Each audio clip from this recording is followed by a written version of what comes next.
Hello viewers. ஒரு நாட்டோட பொருளாதாரத்துக்கு நிறைய விஷயங்கள் பேக்போனாக இருந்தால் கூட தரமான சாலைகளும் மிக முக்கியமான ஒரு பேக்போனாக இருக்குது. இந்த தரமான சாலைகள் எங்கெங்கே போடணுன்றதெல்லாம் டிசைட் பண்ணக்கூடியது என்னன்னு பார்த்தீங்கன்னா, national highways authority of India. அவங்க நிறைய சாலைகளை அகலப்படுத்தி நிறைய சிட்டிகளை கனெக்ட் பண்ணி வச்சுருக்கிறாங்க. பொதுவாக இது கான்ட்ராக்ட் கொடுவாங்க. ஒரு 15 வருஷ கான்ட்ராக்ட் அப்படின்னு பார்த்தீங்கன்னா 3 வருஷம் ரோடு போடுறதுக்கு கற்றுக்குவாங்க. ரிமைனிங் 12 இயர்ஸை இன்வெஸ்ட்மெண்ட் பண்ண அமௌண்ட்டு ப்ளஸ் ப்ராஃபிட்டை என்ன பண்ணிக்குவாங்க, டோல்கேட்டில் வரக்கூடிய ஃபீஸ்லேருந்து அவங்க என்ன பண்ணிக்குவாங்க, கலெக்ட் பண்ணிப்பாங்க. இதில் 30-40% என்ன பண்ணுவாங்க, நேஷ்னல் நகாய் அப்படின்றக்கூடிய அந்த மத்திய தேசிய நெடுஞ்சாலை அமைப்பு கான்ட்ரிபியூட் பண்ணும். ரிமைனிங் அமௌண்ட் அந்த கான்ட்ராக்ட்காரங்க கான்ட்ரிபியூட் பண்ணுவாங்க. அதேமாதிரி ப்ராஃபிட்டில் பார்த்தீங்கன்னா 30-40% நகாய்க்கு அவங்க கொடுக்கணும் அந்த கான்ட்ராக்ட்காரங்க. இப்படி தான் இது மாடல் ஒர்க் ஆகுது.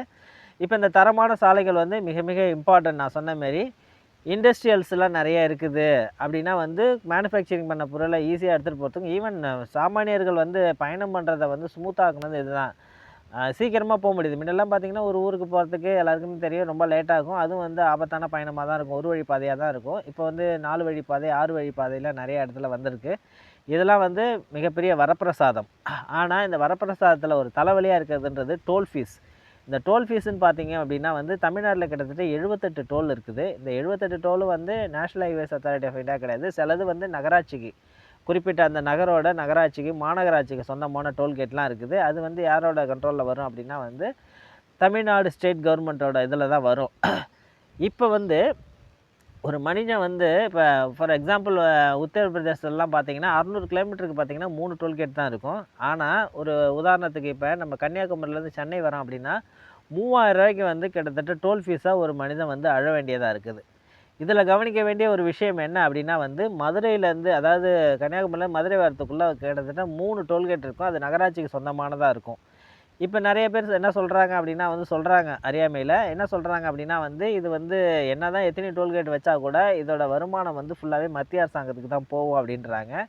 இன்னும் சில பேர் என்ன சொல்கிறாங்க அப்படின்னா தமிழ்நாட்டில் நிறைய இண்டஸ்ட்ரீஸ்லாம் வந்துடுச்சு, கண்டிப்பாக இண்டஸ்ட்ரியெல்லாம் இருக்கணும்னா தரமான தொழிற்சாலையெல்லாம் வேணும், ரோடுகள்லாம் வேணும், அப்போ அந்த டோல் வசூலுக்கு தவறே கிடையாது அப்படின்னு சொல்லுவாங்க.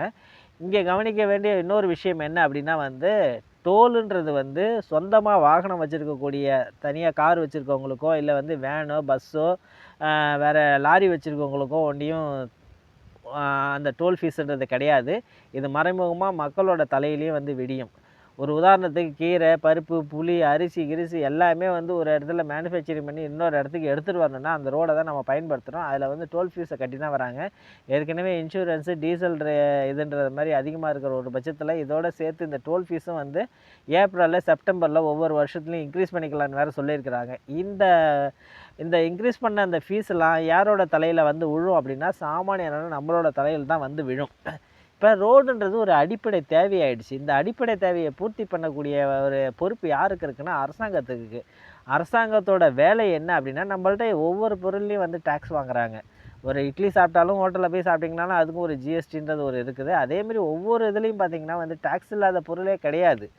அப்படி இருக்கிற ஒரு பட்சத்தில் இந்த இவ்வளோ வரிகளை வசூலிக்கிற ஒரு அரசாங்கத்தோட கடமை என்னன்னா மக்களோட அடிப்படை தேவைகளை பூர்த்தி பண்ண வேண்டியது. இதுதான் மக்களோட எதிர்பார்ப்பே. சரி, ரைட்டு, ரோடு போடுறதுக்கான ஒரு அதெல்லாம் இப்போ ப்ராஜெக்ட்லாம் பார்த்திங்கன்னா ஒரு 2000 கோடி 3000 கோடி ப்ராஜெக்ட்டு அதை பண்ணுறீங்க, எடுக்கிறீங்க. அதில் அந்த நேஷ்னல் ஹைவேஸோடு சேர்த்து ஸ்டேட் ஹைவேஸும் என்ன பண்ணுறாங்க, கலெக்ஷன் பண்ணுறாங்க. இது ஓவர் பேர்டனாக இருக்குது. இந்த ஒரு பேர்டனை குறைக்கணும் அப்படின்றது தான் மக்களோட எல்லாரோட எதிர்பார்ப்புமே கூட. இப்போ ஒரு எலெக்ஷன் வரப்போகுது. எலெக்ஷனில் அரசியல் கட்சிகள் என்ன பண்ணலாம், இதை ஒரு அஜெண்டாவே கூட வைக்கலாம். டோல் ஃபீஸை நாங்கள் அட்லீஸ்ட் குறைப்போம், அப்படி இல்லை அப்படின்னா அட்லீஸ்ட் தேவையில்லாத டோல்கேட்டெல்லாம் நாங்கள் ரிமூவ் பண்ணுவோம் அப்படின்ற ஒரு வாக்குறுதி கொடுத்தா கூட மிக பயனுள்ளதாக தமிழக மக்களுக்கு இருக்கும் அப்படின்றது தான் எல்லோரோட எதிர்பார்ப்பும் கூட. டோலை நான் வேணான்னு சொல்லலை, டோலுன்றது இருக்கட்டும். ஆனால் என்ன அப்படின்னா அது ஒரு குறிப்பிட்ட கிலோமீட்டருக்கு தான் என்ன பண்ணணும், டோல் ஃபீஸை கலெக்ட் பண்ணணுன்னுட்டு ஒரு இதுவே இருக்குது, ஸ்டாண்டர்டே இருக்குது. அதை தவிர்த்து இவங்க என்ன பண்ணுறாங்க, ஒரு 30 கிலோமீட்டர் 40 கிலோமீட்டருக்குலாம் டோல் அடிக்கடி வந்துக்கிட்டே இருக்குது. நேஷ்னல் ஹைவேஸ் டோலோடு சேர்த்து ஸ்டேட் ஹைவேஸ் டோலும் மிகப்பெரிய தலைவலியாகவும் பேர்டனாகவும் இருக்குது. இதை கண்டிப்பாக குறைக்கிறதுக்கு, இந்த சுமையை குறைக்கிறதுக்கு அரசியல் கட்சிகள் முன் வரணும். இதை ஒரு தேர்தல் அஜெண்டாவாக கொடுத்து என்ன பண்ணணும், மக்களோட சுமைகளை குறைக்கணும். இது வந்து நான் சொன்ன மாரி முன்னாடியே சொன்ன மாரி நேரடியாக வந்து அந்த வாகன ஓட்டிகளுக்கு ஒன்றியும் வந்து இது வரலை. இது வந்து சாமானிய மக்களோட தலையிலையும் வந்து விடியுது. இதை வந்து கண்டிப்பாக வந்து விலக்குவாங்க அப்படின்றத நம்ம வந்து அட்லீஸ்ட் குறைப்பாங்க, இந்த சுமையை வந்து குறைப்பாங்க அப்படின்னு நம்ம எதிர்பார்க்கலாம். நன்றி, வணக்கம், ஜெய்ஹிந்த். மீண்டும் ஒரு பதிவில் பார்ப்போம்.